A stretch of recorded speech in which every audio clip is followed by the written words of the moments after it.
Umpisa ang eksena habang ipinaliwanag ni Major Hamchan kay Eugene na nakatanggap sila ng impormasyon tungkol sa isang illegal na arms dealer, si Aida, na nagpaplanong ibenta ang bagong gawang biological weapon.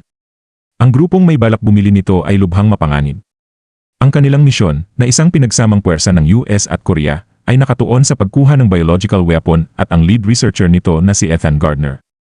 Bagaman nahuli nila si Gardner, nawala na ang weapon mula sa pasilidad.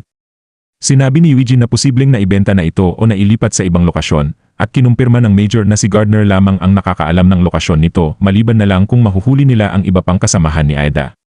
Sinabi ni Major Hamchan kay Eugene na, sa hindi malamang dahilan, tumangging makipag-usap si Ethan Gardner kanino man maliban sa kanya. Ipinaliwanag ni Eugene na dati siyang kinuha para magbigay ng seguridad kay Gardner, partikular na para protektahan ang asawa at pamilya nito. Subalit, ibinunyag ng Major na pumanaw na ang asawa ni Gardner 2 taon na ang nakalipas, na ikinagulat ni Eugene. At bumalik ang alaala nito noong unang makilala ni Eugene ang asawa ni Gardner, na nagulat sa kanyang kabataan at sinabing mukha siyang kaedad lamang ng kanyang anak.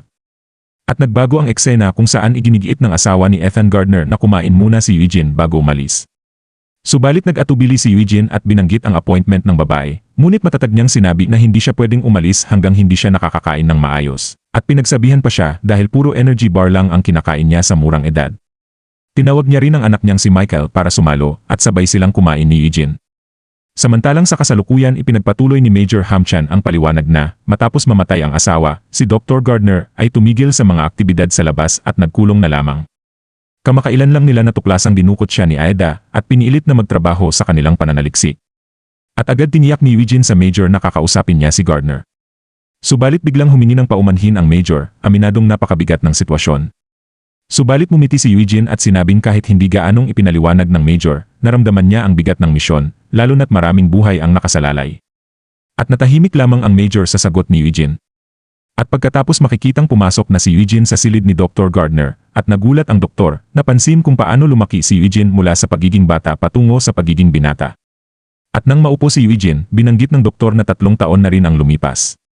At kinumpirma ito ni Eugene at sinabing kakarinig lang niya tungkol sa asawa ng doktor. At naalala na nga ni Dr. Gardner na mahal ni Sarah, ang kanyang yumaong asawa, si Eugene, at kahit nagkahiwalay na sila, madalas pa rin siyang pag-usapan ng kanyang pamilya at sinubukan nilang makipag-ugnayan sa kanya ng maraming beses, ngunit hindi sila nagtagumpay. At sinabi naman ni Eugene sa doktor na narinig niyang siya lang ang gustong kausapin ni Gardner. At agad naman kinumpirma ito ng doktor, sinabing hindi siya nagtitiwala sa iba at ginawa niya ang pagsasaliksik tungkol kay Eugene na may koneksyon pala kay Major Kang Hamchan ng South Korea. Sinubukan niyang makipag-ugnayan, umaasang darating si Eugene. At agad din naman tinanong ni Eugene ang tungkol sa pagkakasangkot ng doktor sa paggawa ng biological weapons. At ipinaliwanag ni Gardner na, matapos mamatay ang kanyang asawang si Sarah, namuhay siyang mag-isa, at noon siya dinukot at napilitang makipagtulungan sa kanilang pagdevelop ng armas. Natahimik si Eugene sandali bago tanungin muli ang doktor kung ano ang kailangan nito sa kanya. Nagulat si Eugene nang nakiusap ang doktor na iligtas ang kanyang anak na si Michael, na hawak ng mga tao sa likod ng operasyong pinilit siyang salihan. Ipinaliwanag ng doktor na kung hindi maililigtas si Michael, hindi siya makakapagbigay ng anumang impormasyon kahit na gusto niyang tumulong. Sinabi ni Eugene na dapat itong pag-usapan sa iba pang miyembro ng team, ngunit iginiit ng doktor na si Eugene lamang ang makakagawa nito. At nang sinabi ni Eugene na malamang hindi pumayag ang team, mariing sinabi ng doktor na hindi siya makikipagtulungan sa kanila. Ipinagtapat ng doktor kay Eugene na matapos mamatay ang kanyang asawang si Sarah, habang ginagampanan ang tungkulin bilang diplomat, nawalan siya ng tiwala sa mga tao at sa mga bansa. Sa kabila nito, nagtitiwala siya kay Eugene, at inamin na minsan nilang pinlanong gawing bahagi ng kanilang pamilya si Eugene, isang pahayag na ikinagulat ni Eugene. At nagbago ang eksena sa isang alaala ng unang pagkikita ni Eugene at ng pamilya, kung saan nakilala ni Sarah si Eugene bilang si Mercenary Jean, ang itinalaga upang protektahan sila, na ikinagulat ng doktor dahil sa kabataan ni Eugene. Samantalang namamangha namang nagulat si Michael at tinanong kung si Eugene ba talaga ang sikat na Mercenary Jean na kinikilala bilang top tier. At sumagot si Eugene na palaging ganoon ang reaksyon tulad nila ng mga tao noong una, ngunit naniniwala na sila matapos makita siya kung paano lumaban sa aktual na laban na ikinagulat ng pamilya. Umpisa ang eksena sa base nila Eugene at tiniyak ng isang mercenary kay Sarah na totoo ngang si Mercenary Jean ang pinakamahusay sa lugar na yon. Nagulat si Sarah at nagtanong kung paano naging ganoon kahusay ang isang batang-bata. At agad binalaan siya ng mercenary na seryoso ang sitwasyon, at dahil ang bansa niya ay sumusuporta sa gobyerno, naging target siya ng anti-gobyernong grupo. At nagulat si Sarah na alam ng mga ito ang kanyang pagkakasangkot at binanggit niyang magpapadala rin ang gobyerno ng mga sundalo, ngunit lumapit siya sa mga mercenary bilang dagdag na proteksyon sakaling kailanganin. Subalit, sinabi ng mercenary kay Sarah na hindi niya kailangang pumirma sa kontrata kung hindi siya komportable, ngunit pinayuhan siyang magdesisyon ng mabilis dahil nangangailangan ng oras upang kumuha ng bago at maaasahang mga mercenary. At iminungkahi niyang maaari siyang magtalaga ng ibang tao bilang personal na bodyguard kung nag-aalinlangan.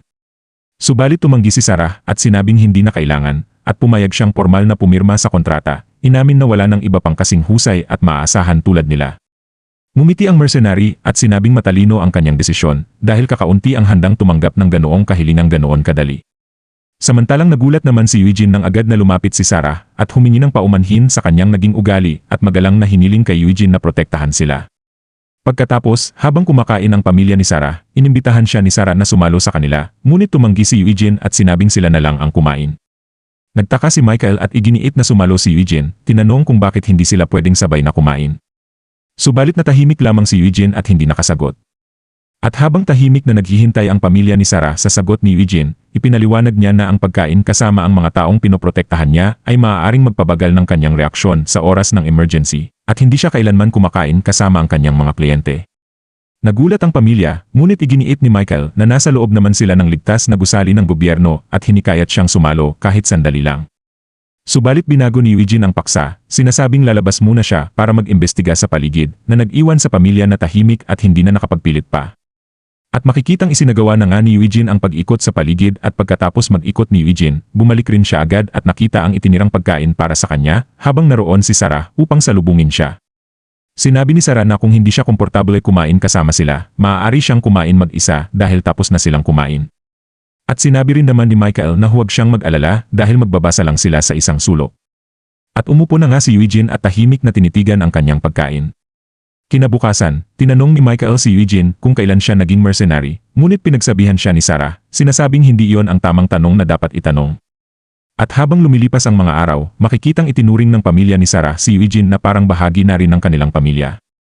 At isang araw, may lakad si Sarah at iniutos kay Eugene na manatili kasama ang kanyang pamilya, binigyang diin na ang tungkulin niya ay protektahan sila habang wala siya. At habang umaalis si Sarah, magkasamang nagmamasid ang kanyang asawa, anak at si Eugene. Habang naalala naman ng asawa ni Sarah ang paalala nito na huwag kalimutang pakainin sina Michael at Eugene sa araw na yon. Subalit tinanong ng asawa si Sarah kung ligtas bang hindi isama si Eugene. Subalit tiniyak ni Sarah na huwag mag-alala, ipinaliwanag na makikipagkita lang siya sa mga residente ng saglit at may mga sundalong inatasan ng gobyerno na sasama sa kanya. Nakahinga ng maluwag ang asawa at pumayag na rin, ngunit biglang nagbago ang ekspresyon ni Sarah at binigyan siya ng matalim na tingin, sinabihan siyang huwag itong makalimot sa mga bata dahil sa kanyang pagbabasa na nagulat at natakot ang asawa, kaya agad siyang sumagot. Samantala sa daan, inatake ang konvoy ni Sarah ng mga kalaban gamit ang RPG at tinamaan ang mga sasakyan at nagdulot ng malaking pinsala. Subalit, pagkatapos ng pagsabog, nagpatuloy pa rin ang mga kalaban sa pamamaril na iniwang walang magawa ang grupo ni Sarah. Samantalang lipat ang eksena sa bahay ng kanyang pamilya, sinabihan ng isang sundalo ang natulalang asawa ni Sarah na dinukot siya ng mga puwersang anti-gobyerno at kasalukuyang bumubuo ng rescue team. At habang gulat na gulat ang kanyang asawa at si Michael, biglang tumakbo palabas si Eugene. At agad sumigaw si Michael, tinanong kung saan siya pupunta, at seryosong sumagot si Eugene na gagawin niya ang kanyang trabaho. At dito na po natatapos ang yugtong ito. Maraming salamat po, mag-like at subscribe para sa susunod na kabanata. Hanggang sa muli.